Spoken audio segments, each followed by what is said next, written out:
And in fact, I'm going to ask my friend Jim Routh to come back on stage. And I can still remember, I was telling Jim last night, about a year and a half ago, Jim and I were at an FSISAC conference here in Florida. I think it was in Tampa. Yeah. And we snuck away during lunch one day, and I had a napkin and had a pen, and I kind of drew out and said, here's what I'm thinking, right? Here's what we want to go build. And Jim said, no, well, you need to think about this and think about that. And what came out of that is the vision for what you're seeing today. That was the very beginning of what would a website look like that could capture applications. And Jim being the CISO of DTCC, I just wanted to get, Jim, what's your perspective on the value that an exchange like this would bring to you in your position? Well, John, you've met Bill, remember the president, CEO of DTCC, and you'll know that he's a bottom line oriented kind of guy. Would that be a fair way of describing him? So what I envision is a conversation with Bill that's a little bit different than the normal conversation I have around budgets, and specifically the line item for Archer that's in that, in that budget that I review with him. I can envision Bill saying something like, Jim, let me get this right. You have an application. You're not paying for that application. It doesn't cost us anything. Is that right? Yeah, Bill, that's absolutely right. And this application came from another financial service firm as an industry best practice behind it. Is that right? Yeah, that's right, Bill. And you get that for absolutely free. Yep, Bill, that's absolutely right. Well, forgive me for asking, Jim, but I'm from New Jersey. Where's the fine print? Where's the bottom? You're telling me I get this for free? Yeah, Bill, that's exactly right. Oh, well, maybe it's okay. We're paying Archer all that money on an annual basis then. I think I'll be receptive to that. So that's kind of the conversation that I'd like to envision might happen with the CEO.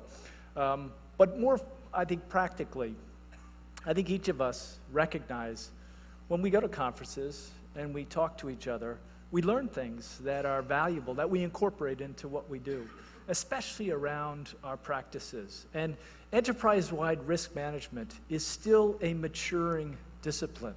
We're still figuring out the techniques and the process and the methodologies that work for us.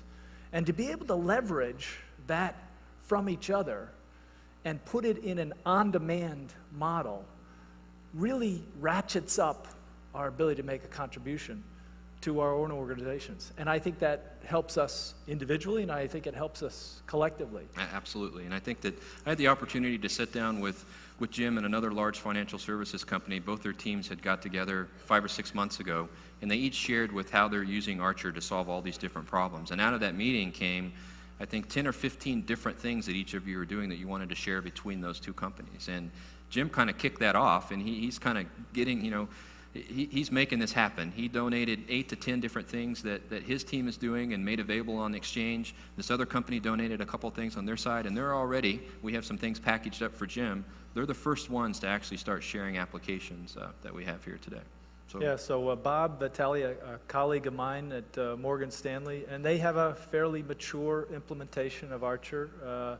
They developed a process for changes that you make to your web proxy. And we make those changes all the time, but it's basically an email that comes to me, and I approve it, and I send an email to someone else, say, hey, when you get around to it, can you put this change in place? And let me know when that change is taken place, and it comes back to me, and then I go back to whoever the requester was, and yeah, we did that. So we do that every day on a pretty normal basis. It wasn't a highly critical business process from a security standpoint, but here I have an opportunity to take the application that Bob built at Morgan Stanley, take it into our environment, and immediately automate a process and make it more efficient. And again, that leads to a much better story to my boss of saying, look, here's how we're enhancing our productivity, and we're allowing for, or we're enabling the time that we save to be applied to much higher value things like assessing risk across our enterprise. Excellent. So it's pretty exciting. Great. Well, thanks, Jim. And one thing that Jim said that I want to comment on is hopefully what you're going to see from Archer Labs is that when you donate something that goes into the exchange, whether you decide to put it in the exchange with your name on it or under the Archer Labs logo, or to just work with us in collaboration to build something that's there, what we get from you, we hope to make better, right? We go through that 180-point checklist that I just told you about. So the applications that Jim has shared with us, I've reviewed every one of the 47 solutions and the 106 applications that makes up personally, down on every field, help descriptions, help text, all the way through to make sure that it's the best that we can make it. So our vision is to not just take what you give us and put it out there, it's to make it as good as we can make it before we put it there. Right? The next item on the exchange has to do with integration. So you can see that you'd click on the integration tab that's at the top, and what you're going to see is very similar to the application side. You're going to see some featured vendors that are going to pop up, and then you'll have a list of categories down the side, and you can go and see different types of integrations that may be in place. And there's some simple types of integrations to some very complex type of integrations. This integration takes about 5 minutes to implement. It's a calculated field. You can download or you could just cut and paste the calculation, put it in your own environment, and it allows you to do something like a Google map and map back different locations around the world. Something that a lot of you use Archer for from a threat perspective. You want to see high, medium, low threats at different locations that you may have as an organization. The second integration here allows you to go into a contact record. And you see down in the bottom right, we have the Google Map link. So it will actually pick up the information from the address in the business address, business city, state, zip. And when you click on that, it will take you right to that location on Google Map. You can also then print instructions that you may have. It's not gee-whiz technology, but it's those little things sometimes that add the value that you really need for your end users. This next item is something, in fact, we use both of those that I just mentioned. This is one that we use quite often for each of you.